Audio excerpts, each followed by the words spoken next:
Paz do Senhor, professora da nossa Escola Bíblica Dominical, da classe de juvenis. Aqui quem fala com vocês mais uma vez é o professor Osiel Lourenço. A paz do Senhor, professor. Sou Leila Lourenço. Nós falamos aqui da cidade de Joinville, Santa Catarina, sob a presidência do nosso pastor Sérgio Melfior. Estamos agora na quarta lição, que é Ética Cristã na Família. Maravilha, então já é a quarta lição e ela tem como texto áureo, né? Você já está familiarizado com essa palavra. Gênesis capítulo 2, versículo de número 24, que vai dizer: portanto, deixará o varão seu pai e a sua mãe, e apegar-se-á a sua mulher, e serão ambos uma só carne. O objetivo dessa lição aqui que nós vamos falar é conceituar biblicamente família, né? O conceito de família na Bíblia. Destacar a importância da família, apresentar a vontade de Deus para a família. Então, uma pergunta que é muito importante, esse é um tema, inclusive, bastante atual, a falar um pouquinho sobre família, sobre modelos e conceitos de família. A gente sabe que hoje a gente vive num tempo, numa sociedade, que eles estão ali a todo momento, né, querendo criar, né, novos modelos, novos conceitos de família, mas nessa lição de hoje, então, nós veremos qual é o modelo bíblico de família, né? Qual é aquilo que Deus diz a respeito de família. Então, para a gente saber, né, qual é aquilo que Deus diz a respeito de família, o que é uma família, para onde que a gente vai? A gente vai para aqui, ó, para a Bíblia Sagrada, a Palavra de Deus.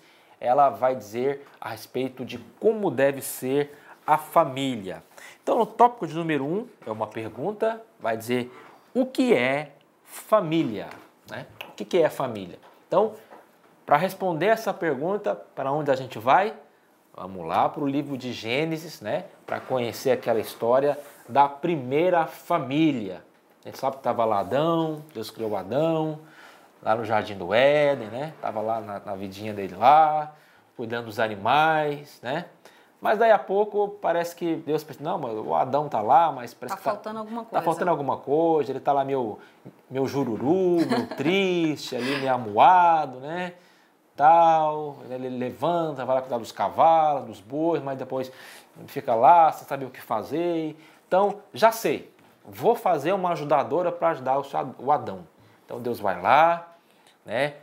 Faz uma esposa, Adão, e os dois passam a viver felizes no Jardim do Éden, né? A primeira família, né? Então é constituído por um homem e uma mulher. Esse é o modelo bíblico.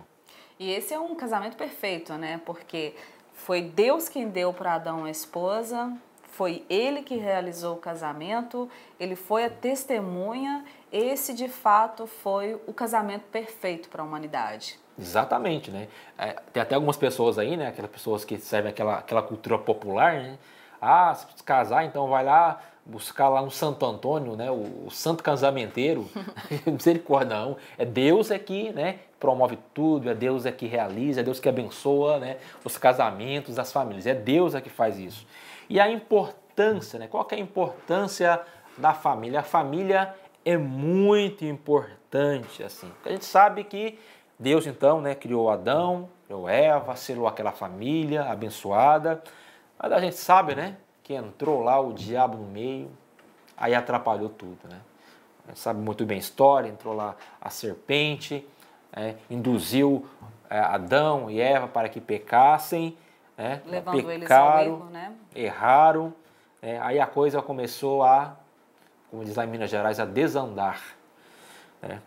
E daí a pouco, né, acontece uma crise entre os irmãos, Abel e Caim, o primeiro homicídio, e aquilo que era para ser, né, harmônico, abençoado, próspero, né, a partir do momento em que entrou o pecado, aquilo se desestabiliza assim, né?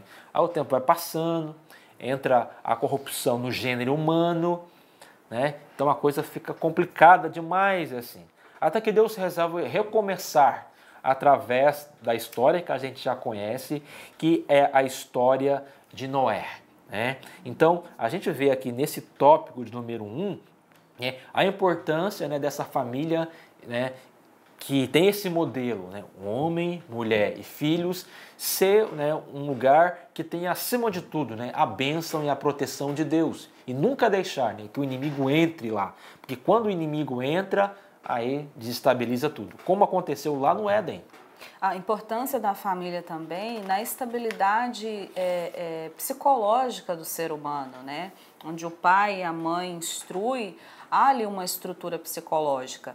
Para esse tópico, você deve perguntar ao seu aluno qual é a definição de família e deixe que eles respondem para você na visão deles qual que é a definição de família.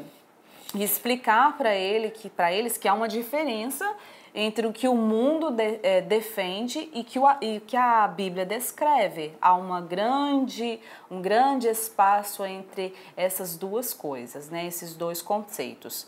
E a família também é um projeto divino, né? Um projeto de Deus que deve ser defendido, nós devemos orar sempre pelas famílias.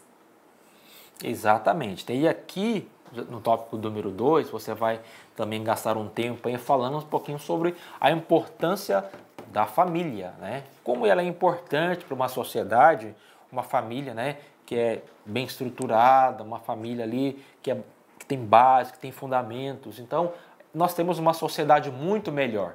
Mas a gente sabe também que hoje a gente vive assim tempos muito difíceis. A gente tem assim um tempo onde há uma série assim de ataques, né, contra a família, contra os valores, assim. Então são tempos muito difíceis. Então tem que dizer também para o seu aluno da importância, tá, professor, dele não se deixar ser moldado pelos valores atuais do mundo presente. Porque muitas das vezes esses valores, né, que perpassam o mundo em que a gente vive, muitos desses valores vão contra, né, aquilo que Deus projetou para a família. Então é muito importante, né, que dizer para ele, olha, a nossa base assim é a Bíblia, né, é a palavra de Deus, e nunca se deixar influenciado. A gente sabe que eles estão numa fase agora, quando a gente fala assim, olha, você não pode ser influenciado, né, é complicado, né? Porque eles estão naquela fase agora de crescimento, de amadurecimento psíquico, né, biológico, psicológico, espiritual. Então, às vezes, eles têm uma certa influência também, mas dizer para, olha, você não pode se deixar ser influenciado por essas questões que querem mudar assim, né, os conceitos de família que nós temos no nosso tempo presente hoje. E para isso tem que fazer duas coisas, né? É defender a fé e honrar pai e mãe. E para conversar sobre esse tópico, tem algum adolescente pode te questionar, né? Vamos dizer que algum desses adolescentes sejam de pais separados, né? Ou que algum já esteja em um novo casamento. Esse é um assunto muito, muito delicado para alguns adolescentes quando nós dizemos sobre defender a família. Ele diz, não, mas eu já sou de pais separados, meus pais, ou o pai e a mãe já está no novo casamento, ele pode se sentir confundido sobre isso.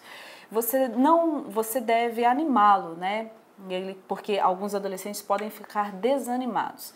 Você deve animar o seu aluno, orientar a ele de que mesmo assim ele não pode ser influenciado, que Deus tem um plano perfeito, um projeto para a vida dele e que ele deve crer nisso, nesse futuro certo, né? Permanecendo na presença de Deus, fazendo boas escolhas, obedecendo a palavra, de que Deus, mesmo que ele seja de uma família de pais separados, mesmo assim Deus pode abençoá-lo com um bom casamento e estruturado, tá? Essa é a orientação.